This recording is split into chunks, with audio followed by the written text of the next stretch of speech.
الحمد لله والصلاة والسلام على رسول الله محمد وعلى آله وصحبه أجمعين أما بعد. پہلے نبی صلی اللہ علیہ وسلم کے چمن میں ایسے پھول کھلے تھے جس کا ہر رنگ الگ اور ہر ایک کی خوشبو الگ، ہر گلیرا رنگ و بوئے دیگر است، ہر پھول کی خوشبو الگ، ہر پھول کا کلر الگ۔ اس طرح آپ کے چمن میں 11 بیویاں تھیں، ہر ایک کی طبیعتیں الگ تھیں، ہر ایک کی بول چال، انداز گفتگو، انداز رہن سہن۔ اس کے باوجود بھی آپ صلی اللہ علیہ وسلم نے ان ازواج مطہرات کے ساتھ جو سلوک کیا ہے وہ ہمارے لیے قابل تقلید ہے، قیامت تک آنے والی خواتین کے لیے خصوصی طور پر، کیونکہ ہمارے گھر کی جو حالت سدھار ہے، حالت کی سدھار وہ خواتین سے ہی ہو سکتی ہے۔ اس لیے امہات المؤمنین جو کہ نبی صلی اللہ علیہ وسلم کے حرم میں آئیں تو ان کے بارے میں ہمیں معلومات حاصل کرنا ضروری ہے۔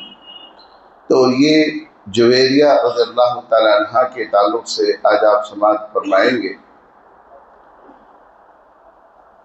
پیارے نبی صلی اللہ علیہ وسلم، ان کا نام اصل میں برہ تھا، نکاح کے بعد آپ نے ان کا نام بدل کر جویریہ رکھا۔ مدینے سے تقریباً 7 منزل کے فاصلے پر بنو المصطلق ایک بہت بڑا قبیلہ رہتا تھا، اور اس کا جو سردار حارث بن ابی ذرار تھا، اور ان کے پاس بہت بڑی فوج تھی۔ پیارے نبی صلی اللہ علیہ وسلم کو اطلاع ملی کہ بنو المصطلق کے لوگ بہت بڑی تعداد میں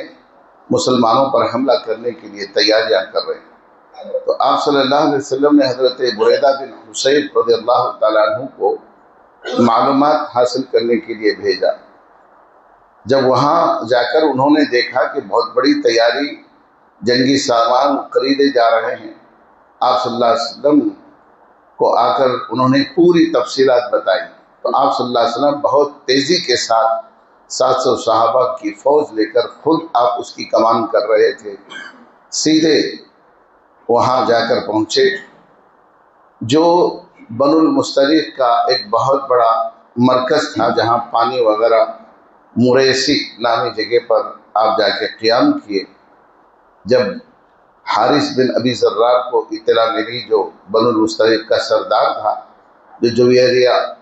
رضی اللہ تعالیٰ عنہ کا باپ، وہ بھاگ گیا ڈر کے مارے، لیکن ان کے قبیلے کے لوگ جو ہے ڈٹ کر اچانک جو ہے مسلمانوں پر حملہ کیے تیروں سے۔ حضرت جویریہ رضی اللہ تعالیٰ عنہ کا جو پہلا شوہر ہے مصعب بن صفوان، وہ بھی اس جنگ میں شریک تھا۔ اس طرح بہت بھیانک جنگ چھڑ گئی، کئی گھنٹے چلی، اور اس میں ایک صحابی کے سوا کوئی بھی شہید نہیں ہو سکا، اور 10 دشمن کے مارے گئے اور سب کو قید کیا گیا۔ ان کو بھاگنے کی کوئی جگہ بھی نہیں تھی۔ پورے 700 قیدیوں کو جو ہے قید کیا گیا۔ 5000 بکرے مال غنیمت میں آئے، 2000 اونٹ مال غنیمت میں آئے، اور 700 افراد جس میں مرد و خواتین تھے گرفتار ہوئے، قیدی بنائے گئے۔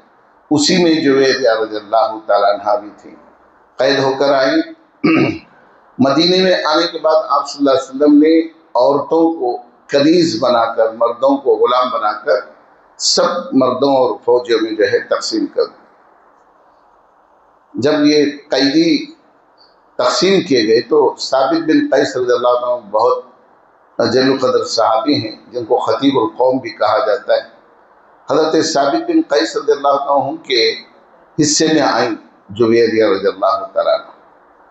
تو انہوں نے ان کے ساتھ سمجھوتا کیا۔ اس کو مکاتبہ کہتے ہیں، مکاتب غلام اس کو کہتے ہیں جو ایک فکس اماؤنٹ دینے کے بعد وہ غلامی سے آزاد ہو سکتا ہے۔ تو انہوں نے ثابت بن قیس نے کہا کہ 9 اوقیہ سونا اگر تم مجھے دو گی تو میں تم کو غلامی سے آزاد کر دیتا ہوں۔ تو جویریہ رضی اللہ تعالیٰ عنہ خود عرض کرتی ہیں کہ اتنی بڑی طاقت میرے پاس نہیں تھی، میرے باپ تو جو ہے روپوش ہو گئے تھے، سیدھے پیارے نبی صلی اللہ علیہ وسلم کی خدمت میں حاضر ہوتی۔ روایتوں میں یہ بات ہے کہ وہ اپنے چہرے کو اتنا چھپائی تھی کہ کوئی بھی نہیں پہچان سکتا تھا، اپنے چہرے کو مکمل طریقے سے چھپا کر، کیونکہ وہ بہت بڑے سردار کی بیٹی تھی، لاڑو پیار میں پلی تھی، کبھی اس نے دکھ دیکھے نہیں تھے، پریشانی کا زندگی اس کی گزری نہیں تھی، سیدھے پیارے نبی صلی اللہ علیہ وسلم کی خدمت میں حاضر۔ دور سے عائشہ رضی اللہ تعالیٰ عنہ نے دیکھا کون اتنی خوبصورت عورت جا رہی ہے رسول کے کمرے میں، ان کو رہا نہیں گیا، وہ فوراً ان کے ساتھ کمرے میں بھی داخل ہوئی، کیونکہ وہ کہتی تھی کہ سب سے زیادہ رسول مجھے چاہتے ہیں، پھر کوئی عورت ایسی نہ ہو جو رسول کی محبت مجھ سے زیادہ اس کے ساتھ ہو جائے۔ لیکن وہ کمرے میں داخل ہوئی اور اس وقت جو ہے پیارے نبی صلی اللہ علیہ وسلم سے کہا، اے اللہ کے نبی، میں ثابت بن قیس کے قید میں ہوں، انہوں نے 9 اقیہ جو ہے سونا دینے کا حکم دیا ہے، اتنی تو میں طاقت نہیں رکھتی، میں سردار کی بیٹی ہوں، میرے ساتھ اچھا سلوک کیا جائے۔ آپ صلی اللہ علیہ وسلم مسکرائے، ٹھیک ہے۔ وہ 9 اقیہ تقریباً 15 تولے سونا ہوتا ہے، یہ پورا سونا میں تمہیں دے دیتا ہوں، تمہیں غلامی سے آزادی حاصل ہونے کے بعد کیا تم میرے حرم میں آ سکتی ہو، کیا تم میرے نکاح میں آ سکتی ہو؟ تو جویریہ جو ہے خوش ہو گئی، کہا کہ اس سے بڑی میرے لیے قسمت کیا ہو سکتی کہ میں نبی کی بیوی بن جاؤں۔ تو اس کے بعد جو ہے آپ نے وہ پورے 9 اوقیہ حضرت ثابت بن قیس کو، دیکھیے صحابی، جو اگریمنٹ ہوا آپ نے اس کو توڑا نہیں، صحابی سے کہا چھوڑ دو، دینے کی کیا، تو ایسا نہیں، جو قانون ہے قانون، آپ نے 9 اوقیہ جو ہے سونا دیا اور پھر جو ہے جویریہ کو اپنے زوجیت میں دے دیا، الحمدللہ۔ اسی لیے حضرت عائشہ رضی اللہ تعالیٰ عنہ عرض کرتی ہیں، كانت حلوة ملاحة، میں نے ایسی خاتون کو نہیں دیکھا جتنی زبان بڑی میٹھی ہے اور پری جیسی خاتون، ملاحة ملیحة کا، اور ایسی اعظم النساء برکتاً، یہ اپنے خاندان کے لیے ایسی برکت والی ثابت ہوئی کہ جب پیارے نبی صلی اللہ علیہ وسلم کی زوجت میں آئی تو پورے خاندان جو 700 افراد گرفتار ہوئے تھے، آپ صلی اللہ علیہ وسلم سے صحابہ نے کہا، جب آپ نے اپنی اہلیہ کو آزاد کر دیا ہے، اپنی زوجت میں لے دیا ہے جویریہ کو، تو ان کے گھر والے ہمارے قید میں کیوں رہیں، ہم بھی آزاد کر دیتے ہیں۔ تو حضرت عائشہ کہتی ہیں کہ یہ عورت اتنی خوش نصیب ہے کہ ان کی وجہ سے پورے خاندان کے لوگ جو ہے غلامی سے آزادی حاصل کیا انہوں نے۔ اور اس کے بعد جو ہے پیارے نبی صلی اللہ علیہ وسلم کی زوجیت میں رہیں، اور وہ خاص ان کی ایک عادت تھی، صبح فجر کی نماز سے لے کر اپنے کمرے میں ایک نماز کا کمرہ انہوں نے بنایا تھا، اس کمرے میں بیٹھ کر وہ تسبیح پڑھتے بیٹھتی تھی۔ ایک مرتبہ اللہ کے نبی صلی اللہ علیہ وسلم دیر سے پہنچے، ناشتے کے وقت، پوچھا کیا کر رہے ہو؟ تو تسبیح پڑھتے بیٹھے ہیں، سبحان اللہ الحمدللہ۔ آپ صلی اللہ علیہ وسلم نے فرمایا، تم اتنی دیر تک جو تسبیح پڑھی، اگر تم یہ تسبیح پڑھتی صرف 3 مرتبہ جو میں پڑھتا ہوں، وہ پورے دن کی تسبیح پر بھی بھاری پڑ جائے گی۔ آپ نے فرمایا سبحان اللہ و بحمدہ عدد خلقہ ورضا نفسہ وزنت عرشہ ومداد کلماتہ، یہ 3 مرتبہ اگر پڑھتے ہیں تو آپ ہزاروں تسبیحات پڑھنے سے بھی اس سے بھی زیادہ وزندار ترازو میں یہ کلمات ہوں گے۔ اس کے بعد جویریہ رضی اللہ تعالیٰ عنہ اس حدیث کے راویہ ہیں، صحیح مسلم کی روایت ہے، وہ ہمیشہ اس پر جو ہے پابند رہی۔ حضرت جویریہ رضی اللہ تعالیٰ عنہ کے تعلق سے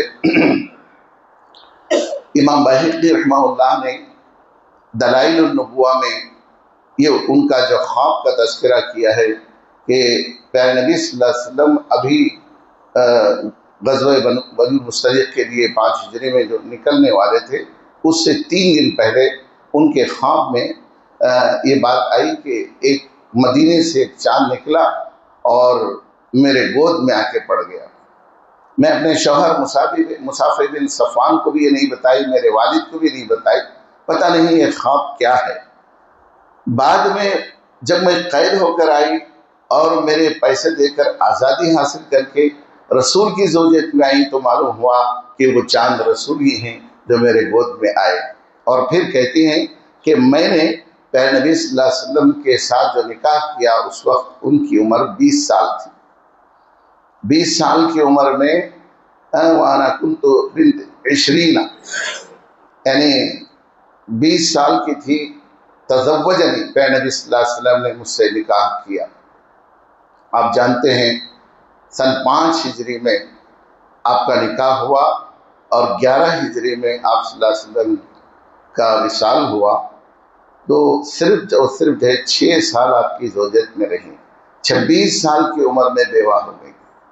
آپ اندازہ لگائیے کتنی جوانی کی عمر میں بیوہ ہو گئی، اور آپ جانتے ہیں کہ رسول کی بیویوں کے ساتھ کوئی دوسرا نکاح نہیں کر سکتا، حرام قرار دیا گیا۔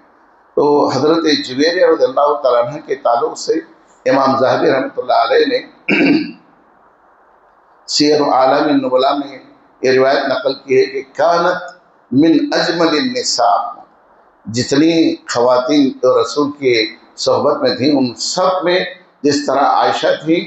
ان سے بھی کہیں زیادہ خوبصورت حضرت جویریہ رضی اللہ تعالیٰ عنہ تھیں، کیونکہ وہ بہت بڑے سردار کی بیٹی تھی اور بہت زیرک، بہت ذہین و فطین، لیکن سب سے زیادہ اللہ والی تھی، رات دن اللہ تعالیٰ کی عبادت کیا کرتی تھی۔ اور پیارے نبی صلی اللہ علیہ وسلم نے ان کے ساتھ جو سلوک کیا، پورے خاندان کے لوگ ان کی طرف سے خوش ہوئے، اور پیارے نبی صلی اللہ علیہ وسلم کے انتقال کے بعد حضرت ابوبکر صدیق رضی اللہ تعالیٰ عنہ نے ان کے لیے 12,000 درہم جو ہے ماہانہ وظیفہ مقرر کیا، سارے ازواج مطہرات جو اس وقت بقید حیات تھی ان کے لیے۔ پھر اس کے بعد حضرت عمر فاروق رضی اللہ تعالیٰ عنہ نے اس کو 6,000 بنا دیا، جو بدر میں یعنی جو ہجرت کر کے آئے ان کے لیے 12,000، جو ہجرت نہیں کیے ان کے لیے 6,000۔ تو اس وقت جو ہے امہات المؤمنین نے اعتراض کیا، پیارے نبی صلی اللہ علیہ وسلم کی زندگی میں ساری امہات المؤمنین کو یکساں پیارے نبی روزی دیتے تھے، اس کو زیادہ اس کو کم نہیں۔ حضرت ابوبکر صدیق نے بھی انصاف کے ساتھ ہمارے ساتھ سلوک کیا، انصاف کا، آپ کیوں ہماری تنخواہ میں وظیفے میں کمی کرتے ہیں؟ تو بعد میں چل کر حضرت عمر فاروق رضی اللہ عنہ کو احساس ہوا کہ جب رسول سب کے درمیان میں مساوات کیے ہیں، سب کو ایک ہی جو ہے رقم دی ہے، تو پھر 12,000 درہم ان کو وظیفہ مقرر کیا۔ اس طرح سن 50 ہجری میں تک جویریہ رضی اللہ تعالیٰ عنہ زندہ رہی، اور حضرت امیر معاویہ کے زمانے میں مدینے میں جو مروان بن حکم گورنر تھے ان کے زمانے میں انتقال ہوا، اور مروان بن حکم نے ان کی نماز جنازہ پڑھائی، اور جنت البقیع میں جہاں ازواج مطہرات مدفون ہیں وہیں ان کی بھی قبر جو ہے جویریہ رضی اللہ تعالیٰ عنہ کی ہے۔ بتانا مقصد یہ ہے میرے بھائیوں، امہات المؤمنین کی اس سیرت کو جب ہم پڑھتے ہیں تو ان کے اندر جو خوبیاں تھیں، ہر بیوی کے اندر ایک الگ الگ خوبی تھی، اور ان کے بارے میں یہ بات آتی ہے کہ ان کی زبان اتنی میٹھی تھی کہ بڑے سے بڑا دشمن بھی نرم ہو جاتا تھا، حلوتاً کا لفظ استعمال ہوا۔ تو ایسی شیریں زبان کی خاتون تھی۔